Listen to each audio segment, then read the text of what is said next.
안녕하세요, 김사부입니다. 군대에서는 먼 거리를 행군하는 능력이 꼭 필요한데 평발인 경우 충격 흡수가 제대로 되지 않기 때문에 오랫동안 걷기가 힘들어요. 지금은 아니지만 예전에는 이런 이유로 평발이 심할 경우 군대에 가지 않기도 했어요. 예전에는 평발이 심한 경우가 많지 않았기 때문에 그렇기도 했는데요. 요즘은 여러 가지 이유로 평발인 분들이 아주 많아졌어요. 아예 구조가 변형이 돼서 서 있기만 해도 평발이 되는 분들의 교정은 보조기구를 사용하지 않는다면 힘들 수도 있지만 평소엔 발활이 있다가 움직임을 만들 때 평발이 되는 분들은 자세 교정을 통해 해결이 가능한 경우가 많이 있어요. 오늘 이런 분들을 위한 교정 운동에 대해 이야기해 보겠습니다. 평발은 발바닥의 족저궁이 없어져서 발바닥 전체가 바닥에 닿는 것을 말하는데요. 선천적으로 평발로 태어나는 경우도 있지만 삶을 살아가면서 만들어지는 경우가 대부분입니다. 발에는 아주 많은 뼈들이 있는데요. 이 작은 뼈들이 만나는 부분은 관절로 이루어져 있고 그 관절들은 인대가 단단하게 잡아주고 있어요. 근육이 아주 적거나 과체중인 사람들은 대부분 하체의 변형된 자세를 가지고 있고 그런 자세들은 발의 족저궁을 아래로 누르게 됩니다. 지속적으로 이런 동작이 반복되면 인대는 늘어나게 되고 작은 관절들은 변형이 되게 되어 발활이 점점 없어지게 되는데요. 족저궁은 인간이 걷는 동작 등의 움직임을 만들 때 스프링과 같이 작용해 충격을 흡수해주는 역할을 해요. 이런 충격 흡수 시스템이 사라진다면 발바닥에 생기는 병증뿐만 아니라 그 충격이 무릎, 허리, 목, 머리까지 전달됨으로써 인체에 아주 많은 영향을 끼치게 됩니다. 이런 평발이 근래에 아주 많은 것은 아마도 저활동으로 인한 근육 약화와 비만, 그리고 이로 인한 체형의 변화가 주요 원인이라고 볼 수 있을 것 같아요. 평발의 교정을 위해서는 먼저 단축된 근육들을 이완시켜 주어야 하는데요. 대표적인 근육은 가쪽 종아리근을 들 수 있어요. 이외에도 발목 외회전과 무릎 안쪽 이동이나 바깥 이동 등이 동원되어 복합적인 원인을 만들기도 하는데요. 오늘은 직접적인 영향이 있는 가쪽 종아리근을 교정하는 방법을 알려드릴게요. 평발로 힘드신 분들은 지금부터 잘 보시고 따라해 보세요. 먼저 가쪽 종아리근 근막 이완술입니다. 바닥에 앉아서 양손은 엉덩이 옆쪽에 두고 마사지볼 위에 한쪽 다리의 종아리 바깥쪽 부분을 올리고 준비합니다. 이때 종아리뼈의 바로 뒤쪽 윗부분에서 앞통점을 찾아봅니다.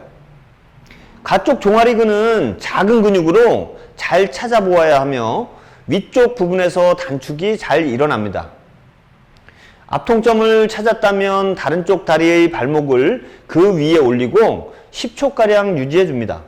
가쪽 종아리근을 위한 특정적인 스트레칭이 없기는 하지만 그래도 방향을 잡아서 어느 정도의 스트레칭이 될 수 있는 방법을 알려드릴게요. 기둥이나 문틀을 잡고 서서 문틀에 앞꿈치를 최대한 높게 위치시키고 뒤꿈치는 바닥에 둡니다. 엉덩이는 약간 뒤로 빼서 앞꿈치가 더 많이 올라갈 수 있도록 합니다. 앞꿈치를 바깥쪽으로 30도가량 틀어주어 가쪽 종아리근의 스트레칭을 유도합니다. 호흡을 들이마셨다가 내쉬면서 골반을 천천히 앞으로 밀어줍니다.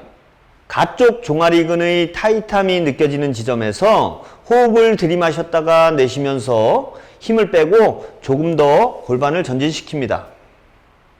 정점에서 정지하고 10초 이상 유지해 줍니다.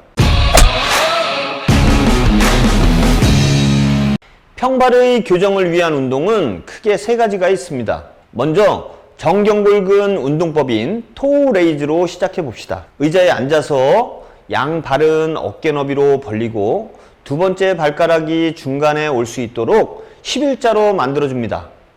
몸통은 펴고 양손은 옆구리에 두고 턱은 당기고 시선은 정면을 보며 준비합니다. 호흡을 들이마셨다가 내쉬면서 천천히 발 앞꿈치를 당겨 올립니다. 정점에서 잠시 정지했다가 호흡을 들이마시면서 천천히 처음 자세로 돌아갑니다. 10회 반복 3세트가량 실시해 줍니다. 다음은 스탠딩 카프레이즈라는 운동인데요. 문턱의 양발을 골반 너비의 11자로 만들고 서서 몸통은 펴고 양손은 문틀을 가볍게 잡고 준비합니다. 호흡을 들이마셨다가 내쉬면서 천천히 뒤꿈치를 들어 올립니다. 이때 빠르게 들어 올릴 경우 비복근이나 가자미근이 주로 동원될 수 있기 때문에 천천히 들어 올리는 것이 중요합니다. 호흡을 들이마시면서 천천히 처음 자세로 돌아갑니다. 10회 반복 3세트가량 실시해 줍니다. 마지막으로 수건 말기 운동인데요. 의자에 앉아서 양발을 골반 너비 정도의 11자를 만들고 몸통은 펴고 양손은 옆구리에 위치시키고 턱은 당긴 자세로 준비합니다. 이때 신발은 신지 않고 발바닥 아래에 수건을 펴두고 실시하는 것도 좋습니다. 호흡을 내쉬면서 천천히 앞꿈치를 당겨 발활이 만들어질 수 있도록 합니다. 정점에서 잠시 멈췄다가 발을 편 자세로 돌아갑니다. 10회 반복 3세트가량 실시해 줍니다. 단축된 근육의 이완과 이완된 근육을 운동시켜 주었다면 이로 인해 변형된 고유감각 수용기들을 반드시 바로잡아 주어야 하는데요. 먼저 바디웨이트 스쿼트를 정확한 자세로 실시해 줍니다. 양발은 어깨 넓이의 11자로 만들어주고 양팔은 구부려 겹쳐두고 허리와 가슴은 펴고 턱은 당긴 자세로 준비합니다. 호흡을 들이마시면서 천천히 무릎과 고관절을 구부려 내려갑니다. 이때 무릎은 11자로 만든 양발의 두 번째 발가락 방향으로 움직입니다. 양팔은 허벅지와 평행이 되도록 들어올려 중심을 잡는 것을 도와줍니다. 발바닥 전체에 똑같은 압력이 가해질 수 있도록 노력하며 허벅지가 바닥과 평행이 될 때까지 내려갑니다. 그 부분에서 잠시 멈췄다가 호흡을 내쉬면서 힘차게 일어서서 준비 자세로 돌아갑니다. 여기서 발활이 계속해서 많이 무너진다면 교정 깔창을 끼우고 실시해 주는 것도 좋습니다. 다음은 걷는 자세의 교정입니다. 양발은 골반 너비의 절반 정도로 벌리고 서서 허리와 가슴은 펴고 턱은 당기고 시선은 정면을 바라봅니다. 이때 양발은 11자를 만들고 양손은 하체 쪽으로의 집중을 위해 옆구리에 고정해 둡니다. 한쪽 발을 일자로 유지한 채로 앞으로 나아갑니다. 발 뒤꿈치가 먼저 바닥에 닿고 천천히 앞꿈치로 중심을 옮깁니다. 이때 뒷발의 뒤꿈치가 안쪽으로 돌아가지 않도록 해야만 합니다. 이런 방식으로 걷는 연습을 해줍니다. 이때 발활이 과도하게 지속적으로 무너질 경우 역시 교정 깔창을 깔고 실시해 주는 것도 많은 도움이 됩니다.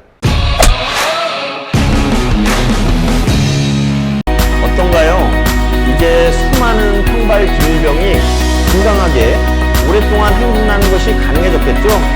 다음 영상에서는 오다리는 왜 만들어지고 오다리 교정을 위한 운동은 어떻게 해야 되는지에 대해 알아보도록 할게요.